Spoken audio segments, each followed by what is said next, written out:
What's going on, guys? Welcome back, and today we have our week 3 lower A workout. So for today's video, I'm going to go over how to do the deadlift. So the first thing you want to do is get your stance set. So for your feet width, a good way you can determine what's going to be best for you is to stand there and then imagine you were going to try to jump as high as you could to get your highest vertical jump. And that stance width should be about what you use for your conventional deadlift.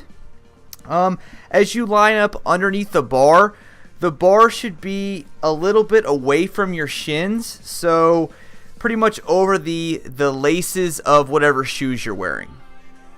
From here, you'll notice I do a top-down setup. So what I'll do is I'll just kind of brace my spine. I'll take a big breath of air into my diaphragm.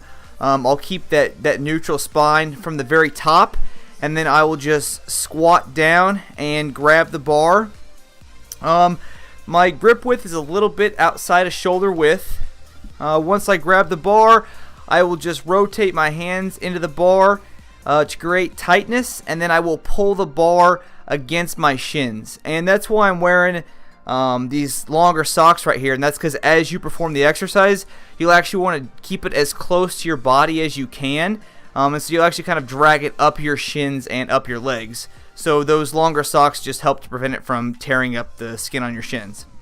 So once you get the bar pulled against your body, you'll want to take all the slack out of the bar, so just get really tight, keep your arms rotated into the bar, pack your lats down and back. So again, all you're trying to do, you're just trying to pretty much create as much tightness and stability as you can, so that way whenever you very first move, it's the weight coming off of the floor and not your hips moving, not your back moving, not your shoulders moving. So the very first thing that happens is the weight moves off the floor.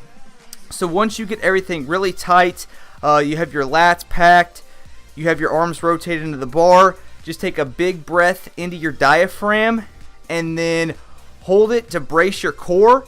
And then instead of thinking about pulling up with your back to complete the exercise, I actually like to think of this more as a push, and I like to think about pushing my feet into the platform and imagine pushing the platform away from me.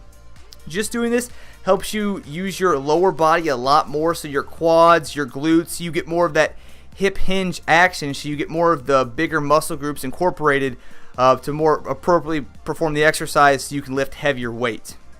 And then one thing you'll notice from the side is that the setup for the deadlift isn't like a squat. So for a squat, your torso is pretty upright. For the deadlift, you actually want to be lean forward slightly so that your scapulas are over the bar. And I'll kind of show a side view of that so you can see what I'm talking about. And then all I'll do is just keep everything tight as I pull the bar up until my hips are fully extended and my glutes are squeezed. At the top, just make sure not to lean back and hyperextend your lower back.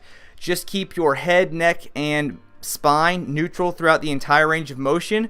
Once you get to the top, you can just pause for a brief second and then pretty much just reverse the movement pattern on the way back down.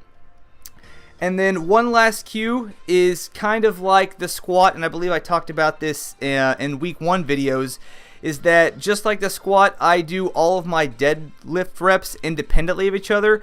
So I'll do a rep and then I'll pause for a second, actually completely disengage myself from my stance, and then I'll step back up to it and perform the next rep.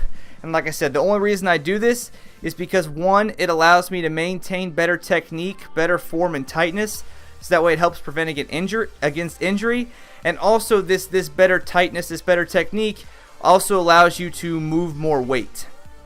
Alright, if you guys have any questions, as always, just leave them in the comment section below.